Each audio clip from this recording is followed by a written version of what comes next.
சக்தி நேயர்களுக்கு வணக்கம். நான் கலைப்பிரியா பழனி. இன்னைக்கு நம்ம கூட யார் இருக்காங்க அப்படின்னா ஃபெமி அருண் மேம் தான் இருக்காங்க. வணக்கம் மேம்.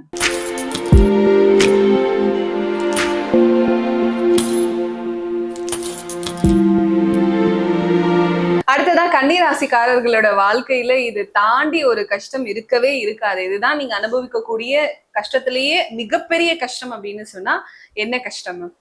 அவங்க மன அழுத்தம் அதிகமா யோசிக்கிறது. இவங்க என்னன்னா மன அழுத்தத்தை வெளியே காட்டிக்கவே மாட்டாங்க. ரொம்ப க்ளோஸ் பர்சன்ஸ் எல்லாம் இருக்க மாட்டாங்க. எல்லாமே தனக்குள்ளேயே வச்சுட்டு அடைக்கக்கூடிய ஒரு பர்சன் தான். இதுல என்ன ஆகும்னா ரொம்ப சஃபர் ஆவாங்க. அப்புறம் ரொம்ப யோசிப்பாங்க. இப்போ ஒரு ஹெல்ப் பண்ணிட்டாங்க அப்படின்னா அந்த ஹெல்ப்புக்கு நன்றியே மறந்துடுவாங்க. இவங்க இல்ல, இவங்க ஒருத்தவங்க உதவி பண்றாங்க, அந்த நன்றி கெட்டு போயிருவாங்க. அது ஃபேமிலி மெம்பர்ஸால அதிகமா வேதனைப்படுத்தப்படுவாங்க. இந்த கன்னி ரொம்ப நல்ல மனசுக்காரங்க. என்ன கேட்டா நான் நிறைய கன்னி நபர்களோட கிளைண்ட்ஸ் இருக்காங்க, நமக்கு ஃபேமிலி மெம்பர்ஸ் இருக்காங்க. பட் அவங்க ரொம்ப நல்ல கேரக்டரா இருப்பாங்க. நம்ம நிறைய பேர் சொல்றாங்க கன்னிராசி அப்படின்னா 100% கிடையாது. இவங்க நல்ல மனசே இந்த இடத்துல என்ன ஆகும்னா இவங்களுக்கு துன்புறுத்தப்படுற மாதிரி ஆயிரும். ஏன்னா இவங்க கிட்ட இருந்து ஒருத்தவங்க உதவி பெற்றுட்டா அந்த உதவியை செய்த மாத்திரலே மறந்துடுவாங்க. ஆனா அதுக்காக இவங்க அதை திருப்பி நன்றி கெட்டவன்னு சொல்ல அந்த வார்த்தையே விட மாட்டாங்க. அப்படிப்பட்ட ஒரு நல்ல பர்சன்ஸ் தான் கன்னிராசி. சோ இதுல ரெண்டு எக்ஸ்ட்ரீம் இருக்கு. அதாவது ஒரு கல்லில் இருதம் தடுக்காதே அப்படிங்கிற மாதிரி இருக்கும். இவங்க என்னன்னா செய்த தப்பே ரிப்பீட் பண்ணிட்டே இருப்பாங்க. அது இவங்களுடைய பெரிய ஒரு மைனஸ். அப்படின்னா ஒருத்தவங்க ஒரு விஷயத்த தவறுன்னு தெரிஞ்சா திருந்தணும், விலகி வரணும் இல்லையா? இவங்க அந்த தவறுன்னு தெரிஞ்சும் தவறு பண்ணிட்டு இருப்பாங்க. திருப்பியும் அதே தப்ப பண்ணுவாங்க. அப்ப என்ன ஆகும்? இன்னும் ஹர்ட் ஆகும். இன்னும் இவங்க துன்புறுத்தப்படுறதுக்கு நேரம். அதாவது நம்மளே நமக்கு நான் என்னுடைய ஆயுதத்தை நானே கொடுத்த மாதிரி, தனக்கு தானே குழி வெட்டிக்கிற மாதிரி நானே என்னுடைய பலகீனத்தை நானே கொடுத்துட்ட மாதிரி. ஏன்னா ஒரு விஷயத்த தப்பு, அப்ப என்னோட கூட இருக்க பார்ட்னர்ஸ் என்ன நினைப்பாங்கன்னா இந்த பையனுக்கு தான் தெரியுது, இந்த பொண்ணு தெரியும், தப்புன்னு அப்ப விலக வேண்டியது தானே. ஆனா அவங்க அதை தான் பண்ண மாட்டாங்க, ரிப்பீட்டடா பண்ணிக்கிட்டே இருப்பாங்க. கஷ்டம் இல்லையா? கஷ்டம். இப்ப இதுவே பெரிய கஷ்டம் தான். இந்த கஷ்டமான நேரத்துல நீ வேற ஒரு தப்பு பண்ணனா இந்த கஷ்டம் இன்னும் உனக்கு அதிகமாயிடும் அப்படின்னு சொன்னா எந்த தப்ப தவிர்க்கலாம் கன்னிராசிக்காரர்கள்? எல்லாரையும் நம்புறது, இந்த எதை எடுத்தாலும் நம்புறது. ஒருத்தர் இதை சொல்ல அதை நம்புறது, இன்னொருத்தர் இந்த கதையை சொன்னா அதை உடனே இதை விடு, இதை பிடி. இந்த ஒண்ணுல தொங்கி வாழ மாட்டாங்க. எனக்குன்னு ஒரு ஸ்டைல் இருக்குன்னு வாழணும்னு வெளியே ஆட்டிடியூட் எல்லாம் பாத்தீங்கன்னா அப்படிதான் இருக்கும். எப்படின்னா எனக்குன்னு ஸ்டைலோட தான் நான் வாழ்றேன் அப்படிங்கிற அந்த ராஜா மாதிரிதான் இருக்கும் வாழ்க்கை முடிவு. ஆனா அவங்க நிஜமா அது அப்படியா இந்த நபர்னா இல்ல. ஒருத்தவங்க சொல்றதை நம்பி உடனே அதுல இருப்பாங்க. இன்னொருத்தர் பர்சன் இதே கதைக்கு இன்னொருத்தர் ஒரு முடிச்சு போட்டு இதுதான் ஒரு விதமா சொன்னா இதே நம்புவாங்க. அப்ப இது 6000 டெண்டன்சி இவங்கள்ட்ட இருக்காது. அதுதான் இவங்க பிரச்சனையே. ஒரு விஷயத்த என்ன பண்ணணும், என்ன பொறுத்த வரைக்கும் என்ன பண்ணணும்னா ஆராயணும். சொன்ன உடனே நம்பி, இப்போ நான் ஃபார் எக்ஸாம்பிள் இன்னைக்கு சிஎம் மாறிட்டாருன்னு சொன்ன உடனே அது அவங்க பேப்பர்லாம் பார்க்க மாட்டாங்க. சொல்லிட்டானா அப்ப சிஎம் மாறிட்டாங்களா அப்படின்னு யோசிப்பாங்க. நீங்க சொன்னால்தான் சிஎம்னு நினைச்சிட்டு நம்பிட்டு இருப்பாங்க. அதேதான். கண்டிப்பா இப்படிப்பட்ட குணாதிசயங்கள் தான் கன்னிராசிக்கு இருக்கு.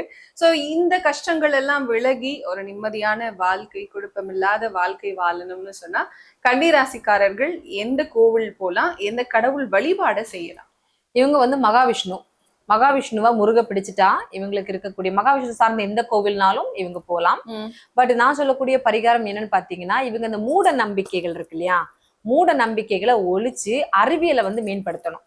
அவங்க லைஃப்ல இருக்கக்கூடிய இந்த கயிறு கட்டுறது, சாமி தரிசனம், அந்த இது பண்றது, பூஜை வைக்கிறது, இதெல்லாமே இவங்க அவாய்ட் பண்ணி மத்தவங்க சொல்றதெல்லாம் கேட்டு நம்பாம செல்ஃபா ஒரு விஷயத்த யோசிச்சு அறிவியலோட கனெக்ட் பண்றதுதான் பரிகாரமே. கண்டிப்பா. இப்போ கன்னிராசிக்காரங்க ஒருத்தவங்க வீடு வைக்க போறாங்க அப்படின்னாலே எந்த ராசியுமே அது பார்க்கலனா கூட இன்கேஸ் இவங்க அந்த வீட்டோட வாஸ்து சாஸ்திரங்கள் எல்லாம் கண்டிப்பா பார்க்கணும்.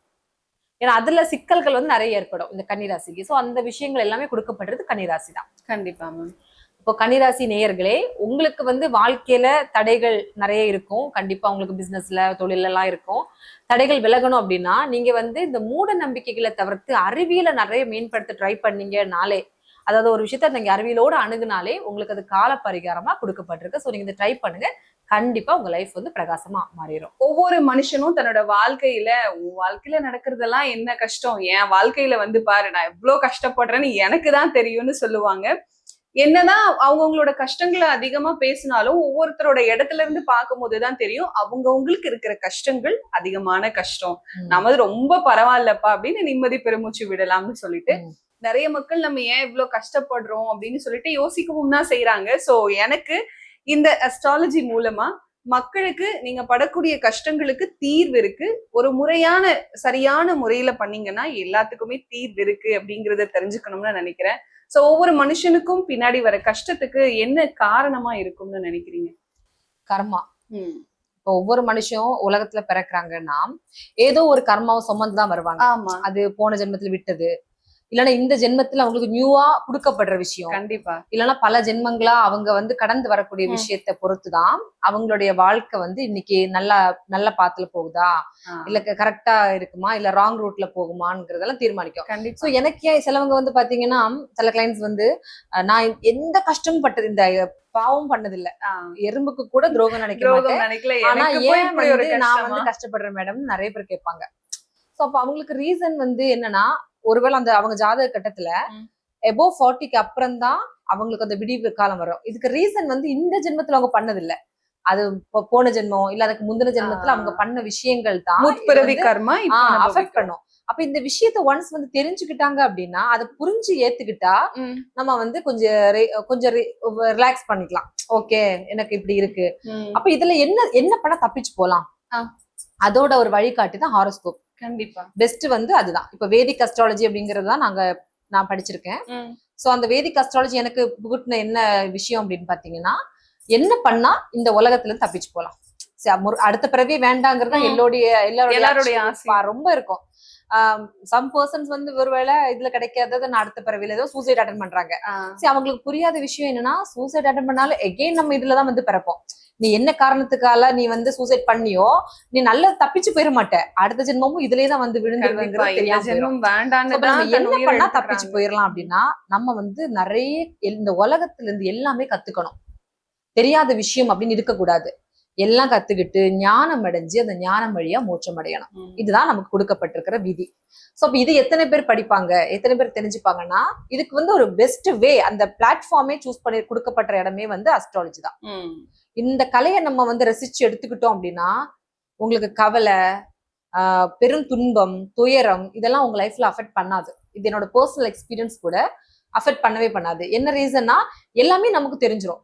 சோ நம்ம என்ன பாத்துல போயிட்டு இருக்கோம், எந்த காலங்களை கடந்துட்டு இருக்கோம், இப்ப எனக்கு என்ன காலம் நடக்குது, நெக்ஸ்ட் நான் எந்த காலத்துக்கு உள்ள போக போறேன், சோ தெரிஞ்சுட்டா என்ன ஆகும், நெக்ஸ்ட் எனக்கு ஒரு டேஞ்சர் ஜோன் வரப்போகுது, சோ அப்ப நான் இப்பவே அதுக்கு ப்ரிகாஷனா இருந்துருவோம். கண்டிப்பா. சோ அப்படி நம்ம வந்து என்ன பண்ணலாம், அத ஒரு பண்ணிக்கலாம்.